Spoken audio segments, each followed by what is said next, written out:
America, you are beautiful. Welcome into this edition of the Business Pulse. I'm Chuck Barham. We're brought to you by the Freedom Chamber online at freedomchamber.net. If you're a member, you're watching this, make sure you're taking full advantage of all the resources and benefits we have inside of Freedom Chamber. And if you're not a member, what are you waiting on? freedomchamber.net. Get signed up today. It's the usual suspects all back in the saddle. It's Dino and it's Rod Martin. Welcome in, gentlemen. And we're going to talk about what I've never really done this. I've never really gone on a rant inside the Business Pulse, but I think it's very deserving today because of what I witnessed today in the Senate hearings with Dr. Fauci. That man is evil. And he shut down a lot of things in this country that killed a lot of people, shut down businesses that killed people's livelihoods, set back students in school because of the asinine just things that he did. And a lot of people fell into line. But to watch him in those Senate hearings today with his smug, pompous attitude took it to another level for me. You know, I've seen him on and off throughout, course of the last 6 years on newscasts and pictures. But to watch him sit in that Senate hearing, knowing that he was pardoned by Joe Biden and knowing that the Fifth Amendment really doesn't fall under that umbrella, just drove me to another level. Knowing of all the people that had businesses that lost them, that I knew personally, that are still recovering from that 6 years ago, watching kids that didn't have classrooms to go to, that had to wear masks, that are now behind in an education level, and watching the people that I know that died because they wouldn't give them ivermectin because they had to get the shot. And the people that didn't get the shot, you had to show your papers to go to an event like we were in Nazi Germany. And to watch that man in that Senate hearing today in that chamber just made me blow a gasket. So I will get off of my soapbox, and I know a lot of people watching this have a soapbox that they'd like to get on. You can email me, chuck@freedomsquare.com at any time. But Rod, I'd like to start with you because it affected America. It affected businesses in America. It's still got a huge ripple tsunami effect that's still rippling throughout our economy. But Rod, your thoughts on what you witnessed today? Oh, yeah. I mean, all of the inflation we're dealing with is the hangover from the lockdowns, which were absurd and pointless. It was a really bad flu. And we had a really bad flu in 1969. The year I was born, the Hong Kong flu was a global pandemic. And you know what we did in response to that? We didn't lock everybody down. We walked on the moon. We had Woodstock.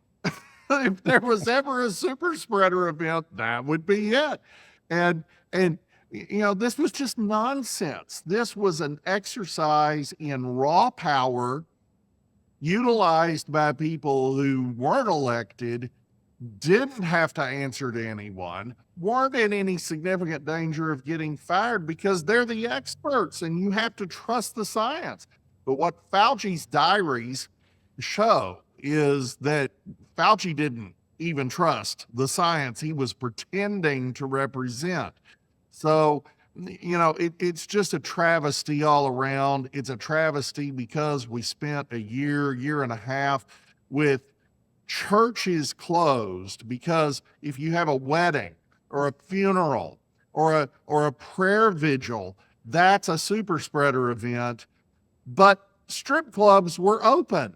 Yeah. And Liquor my stores. goodness, casinos were open. And oh wait, Walmart was open, but your corner mom and pop business was closed. How do you avoid COVID by going to Walmart instead of a mom and pop store? Well, we all know this was about concentrating the ownership of everything in America in fewer and fewer hands, because the socialists ultimately want it all in one set of hands, the state. And driving entrepreneurs out is essential to that aim. Finally, I just point out, Tony Fauci has a real problem here.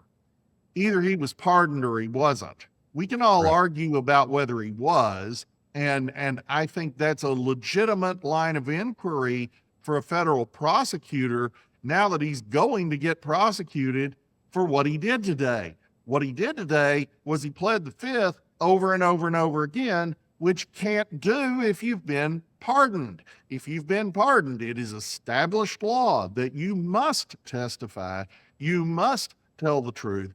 But Tony Fauci knew perfectly well if he testified, he would need to lie, or his reputation would be in tatters.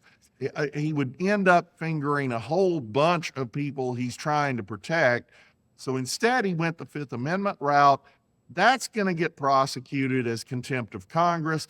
It'll be interesting to see what his defense is, because the only possible defense here is that his pardon wasn't valid. And that would be a hoot to watch. And that opens up a big Pandora box with anybody and everybody that was pardoned by the Biden administration. And I must give you props on that, Rod, for not putting the doctor in front of Fauci's name and calling him Tony, because the guy is a POS, in my opinion. And you're exactly right. How's his defense team going to handle that? Are they going to say, I pled the fifth because I truly wasn't pardoned? Well, that opens up a whole other, which I don't know which path I'd like to go down. I think I'd like to go down the fact that he wasn't pardoned, because that allows a lot of other things to get opened up. But to watch him sit in that courtroom today, Rod and Dean, just, it boiled my blood like it was 2020 all over again. And Rod, I appreciate your insight on that. And Dean Owen, I know you went through it as well, even though you're not in a big metropolitan area like we are. You felt, and God, knowing Rod didn't hardly feel maybe a little bit of it because you're down there in that free state of Florida. We felt it.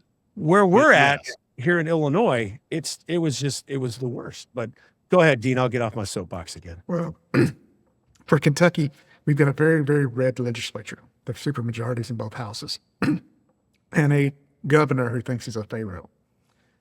He literally, on Easter, when people would go to worship and congregate the life and resurrection of Jesus Christ, and they go to their houses of worship, he sent the state police out to get license plate numbers on cars. Fortunately, our state attorney general stepped in and stopped him before he could do it. But I keep thinking, what was he going to do with that list? And, you know, that's almost a King Herod story. So for us, we were fortunate. It was a lot of trauma. When you had to do your tax returns and then redo the tax returns and then redo the tax returns because they kept making tax changes retroactive. But, you know, there's still some industries that haven't recovered. The daycares have largely been have not been able to recover, at least not in our area. Used to, it was pretty easy and straightforward to find a daycare if you needed one. You can't now. It's very hard, very long waits, and very expensive. Well, Dean, you just need to start up a Somali daycare. That takes care of everything right there. And then you can get billions of dollars. Right. I mean, come on. That's your retirement plan in one easy form. Just set up a Laring Center, right? Go ahead, Dean. I'm sorry. So, yeah, the economic damage that's done is just absolutely horrific. You know, you said, and then of course, like Rob mentioned, the inflation that we're still fighting some of the effects of, and there's still a lot. You know, another dry cleaners are another industry that's not recovered because we all changed how we dress. I used to wear a custom suit every day to work. Now I dress down a little bit. I call it my COVID virus reaction. So, yeah, it's a very sad picture. But the one thing that brings me hope is that, as Rod and I have discussed months ago, a year ago, there are going to be big names fall. There's going to be prosecutions. There's going to be prison sentences. And we're seeing that happen. Comey, Bolton, Fauci. So anyone who says it's not moving, I understand it's not moving fast enough for any of us. But it does happen at a regular cadence. There's a method to the madness on why it takes so long. And I know James Comer personally. He's a very good man, good friend. And he is the guy we want in Washington. And he's I know this, Dean. I had James O'Keefe on last week, and he mentioned that things are happening It's just not at the pace that you want to see them happen because everything came at us at a fast pace and just furious. And then you look at the flip side. Well, why can't they have the justice given to them, Swift? Because there's a process. We're Americans. We have Well, a constitution. And Go ahead, let's Rod. understand when you're saying that, first and foremost, the Biden team destroyed evidence right and Yes. left. Burn back. Much of the evidence that has been brought forward over the last year, whether it was Tulsi Gabbard, whether it was her successor, does not matter. It was found in burn bags.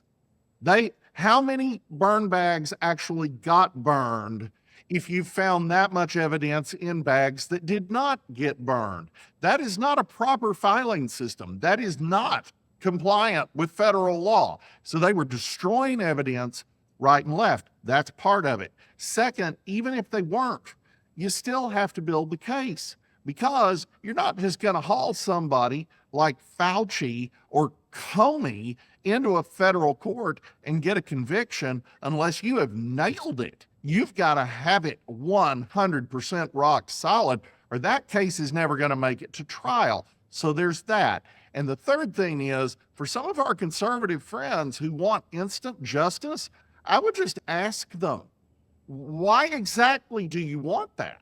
Because if they can do it to Fauci, they can do it to you. And Correct. that's exactly the kind of stuff we were dealing with under Biden. They were selectively prosecuting their political opponents, frequently on, forgive the term, trumped up charges.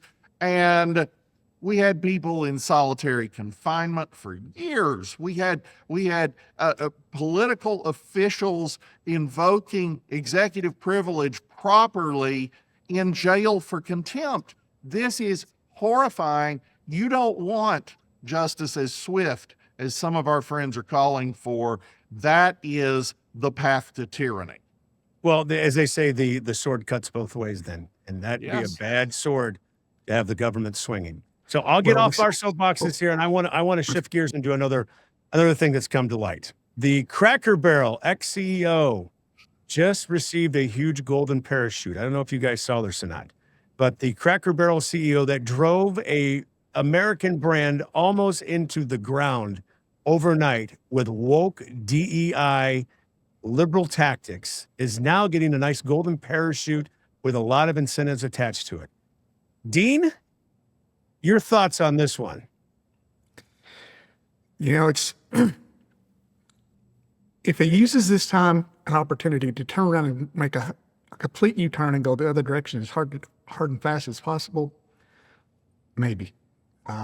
But this is, you don't know what was in the contract or whatever they had agreed to beforehand. So I kind of hesitate until I knew all that. I hesitate to make too much of a comment. I just hope that they've had their little span of trying out being woke and seeing what that got them. And it looks like they have turned around and run the other direction. In my opinion, this should be a college course on what not to do. What do you think, Rod? Well, absolutely. This is Bud Light. This is New Coke. This is the Chevy Nova in Venezuela. It's just a catastrophe. And the miracle is that she kept her job as long as she did. Yeah. And the fact that she's getting a golden parachute suggests there may have been contractual reasons for that were not entirely transparent to the public. I'm just sitting here looking at the stock price. Since it became clear that she was probably as good as gone, the stock is up, I don't know, $25. It's a $55 stock.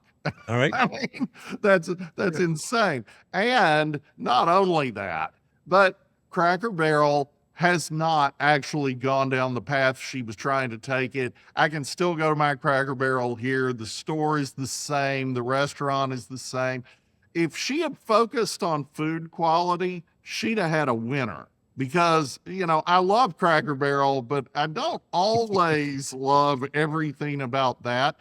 And she could have worked on that. Instead, she tried to make it a restaurant for people that don't go there and don't want it and aren't ever going to choose that. It is, I mean, again, it's Bud Light. Name a Bud Light drinker who wants to be marketed to by some transgender person. That's not their brand. It's just crazy. If you were advertising Queer Eye for the Straight Guy, sign up Dylan Mulvaney. But, Bud Light. And this was just really a disaster, and it shows how wokeness infects the minds of people who ought to know better and ought to know that they're there to actually make money and not hack off their entire customer base. So this is a good day. Well, this is why we've built the Freedom Chamber. And I'll be honest with you, Freedom Square, the parent company, was stemmed and came out of COVID because we saw what was happening to news organizations, podcasters, the business community, because they felt like they were alone and isolated. So to have you guys on board with us now inside the Business Pulse is where Freedom Square is now going into its, 5.5 year, and now having the Freedom Chamber at freedomchamber.net, and that's growing by leaps and bounds every day. It's an honor to be in the trenches with both of you. And I know you can be found online. Dean, where can people find you? OwenCPA.com. That's OWENCPA.com. Jump online, connect with my team. Let's figure out a way to disinherit the government and not your kids. And at least once a day, if not twice a day, I get the Martin Report. Rod, where can we find you? Well, you're going to get it twice today. We're talking about Let's Zelensky. go. Yeah, Zelensky and Netanyahu's meetings at the White House yesterday. Yes. We're talking about the conversion of a bunch of liberal churches into mosques. So lots of stuff there. And this morning we had a deep dive on the Trump-class battleship and why it's absolutely essential to American security. All of that's at rodmartin.org, where we do daily geopolitical analysis. Fox Business calls absolutely phenomenal. Hundreds of thousands of followers online. There's a reason. So come to rodmartin.org. He's Rod Martin. He's Dean Owen. I'm Chuck Barham. And remember, without 2A, there is no 1A. This has been the Business Pulse. The American dream, full of grit, determination, and unthinkable achievements. Building and owning your own business is a monumental task. A place to find guidance, resources, and connections doesn't exist. Until now. The Freedom Chamber. A dynamic and innovative organization established to empower businesses across all sectors. The Freedom Chamber. Find us online at freedomchamber.net. Join us today.